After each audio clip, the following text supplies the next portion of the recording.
ठाण्यातील प्रादेशिक मनोरुग्णालय परिसरातील 424 झाडांची कत्तल करण्यास सुरुवात करण्यात आली आहे. त्याविरोधात राष्ट्रवादी काँग्रेस शरदचंद्र पवार पक्षाने आंदोलनही केले होते. वागळे स्टेट पोलिसांनी याबाबत तक्रार दाखल करण्याची सूचना ठाणे महानगरपालिकेला केलेली आहे. मात्र याबाबत कोणतीही कारवाई झालेली नसल्याने हा उच्च न्यायालयाच्या आदेशाचा अवमान असल्याचा आरोप करीत या प्रकरणी अवमान याचिका दाखल करण्याचा इशारा जिल्हाध्यक्ष मनोज प्रधान यांनी दिलाय. प्रादेशिक मनोरुग्णालय परिसरातील सुमारे 424 झाडे तोडण्यात येणार असून ही वृक्षतोड रोखण्याची विनंती दिनांक 8 डिसेंबर 2025 रोजी मनोज प्रधान यांनी केली होती.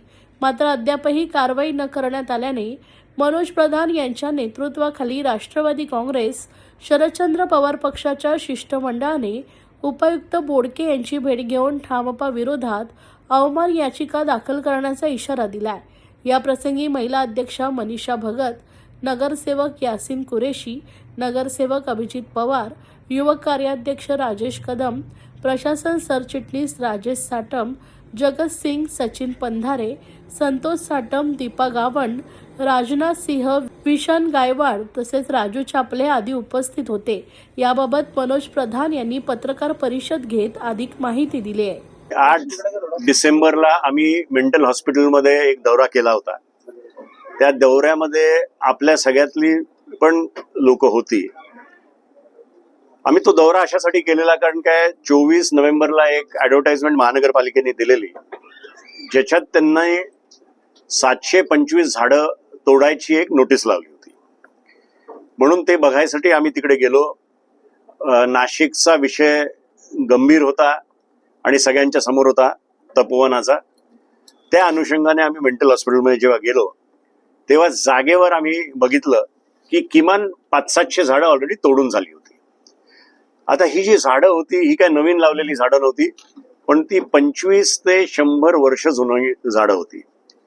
तिथनं जेव्हा आम्ही महानगरपालिकेत फोन केला तेव्हा उपायुक्त साहेबांनी आम्हाला उत्तर दिलं की आम्ही कुठेही झाडं कापायची परवानगी दिलेली नाही. ह्या स्टेटमेंटच्या अनुषंगाने आम्ही वागळे पोलीस स्टेशनला गेलो आणि 10 तारखेला वागळे पोलीस स्टेशनला एक कंप्लेंट फाईल केली. आणि आमचं असं म्हणणं होतं की जर महानगरपालिकेने परवानगी दिली नसेल तर ठेकेदारावर आणि PWDच्या ऑफिसर्सवर यांनी ताबडतोब ऍक्शन घ्यावी, FIR लॉन्च करावी. 12 डिसेंबरला नाही 22 डिसेंबरला पोलीस स्टेशनमधनं मला पत्र आलं की आपली जी कंप्लेंट होती ती त्यांनी महानगरपालिकेच्या वृक्ष प्राधिकरण समितीला कळवलेली आहे आणि जर त्यांनी सांगितलं की वृक्षतोड त्यांच्या परवानगीशिवाय झालेली असेल तर आम्ही FIR लॉन्च करू. आज त्या गोष्टीला 2 महिने होत आले, म्हणून त्याच्या जाब विचारायसाठी आज आम्ही त्या ठिकाणी गेलो होतो. त्यात एक समाधानकारक उत्तर त्यांच्याकडनं असं मिळालं की साहेब, जर खऱ्या अर्थाने जर अशी वृक्षतोड झाली असेल तर आम्ही तुमच्याबरोबर एक जॉईंट दौरा करू आणि जर अशी वृक्षतोड झाली असेल तर तिकडनंच आम्ही पोलीस स्टेशनला जाऊ. तर त्या एका गोष्टीवर आम्ही समाधान मानतो.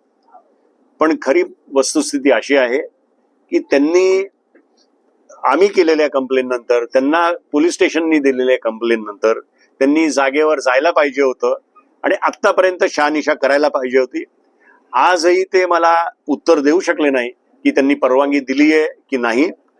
आता त्यांचं म्हणणं आहे उद्या नाही तर सोमवारी एक जॉईंट आपण तिकडे हे करू. मी तुम्हाला सगळ्यांना ती तारीख कळवीनच आणि अपेक्षा ठेवीन की जसे आज आपण आलाय त्या दिवशी पण आपण माझ्याबरोबर तिकडे याल आणि खऱ्या अर्थाने जो ठाण्याचा ग्रीन कव्हर नष्ट होत चाललाय त्याच्या विरोधात जे आंदोलन आम्हाला उभं करायचं त्यात आपल्या सगळ्यांचं पण आम्हाला मार्गदर्शन मिळेल आणि आपल्या माध्यमातून ठाण्याच्या लोकांनाही जाग येईल की ज्या पद्धतीने या ठिकाणी चालू आहे. म्हणजे आज सांगताना त्यांनी सांगितलं की 2 लाख झाडं त्यांनी लावली. त्यात ते म्हणतात की आम्हाला 3रा क्रमांकाचं पारितोषिक मिळालं.